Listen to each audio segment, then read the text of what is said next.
The Muckalee is usually as still as a farm pond.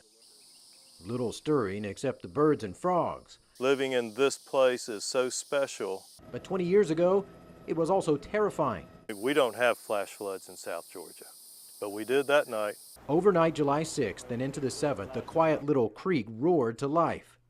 It was whitewater. You could hear it from inside the house, and it sounded just like you were next to a waterfall. Ned Newcomb got trapped in his childhood home after his parents failed to get out in time.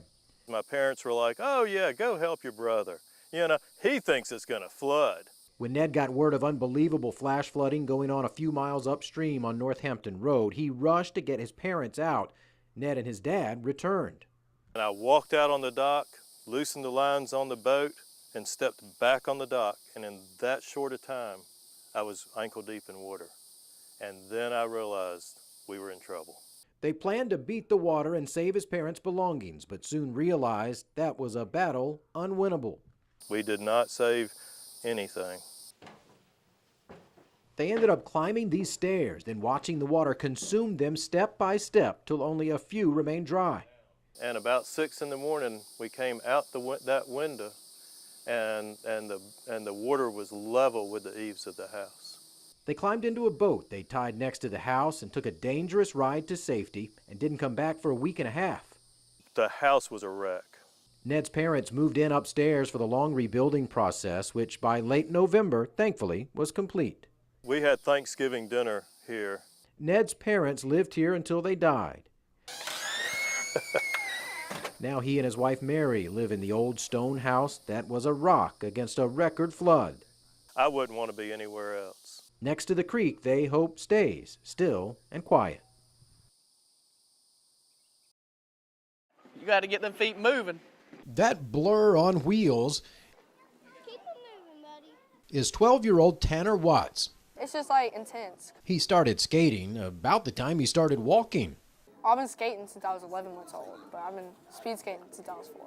Lane 5, it's Tanner Watts from GT Speed. And Tanner has turned into one of the best inline skaters his age in the country. There goes Tanner Watts. He's taking over the lead. Last year at the USA Roller Sports National Championships, at the line, it's going to be Tanner Watts. He broke a national record that stood for 11 years. That looks like it's going to be a record for Tanner Watts. Whenever you beat them, it makes you feel good about yourself. Good job. Tanner practices 3 days a week with his GT Speed team. We keep each other motivated when we skate. And he spends time at least 3 other days a week training. And we work on plyometrics, and we'll get speed and agility. And then at home, we have a spin bike, and so we cycle. Come on, Jaden. And Tanner's not alone. Well, my brother, he encourages me. His little sister Jaden is an up-and-coming skater who made it to nationals last year too. We train every day, and we try to train as hard as we can so we can go to the Olympics. Tanner has that goal too, but he doesn't just want to make an Olympic team. I really want a gold medal. An inline skater from the South winning a Winter Olympic gold medal? It's possible.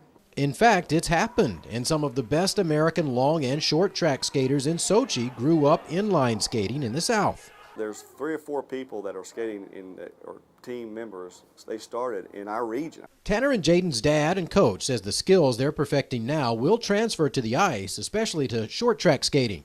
But the racing is very similar. The tight cornering, they have accidents, people fall, it's just maneuvering. The siblings have only been on ice skates a time or two.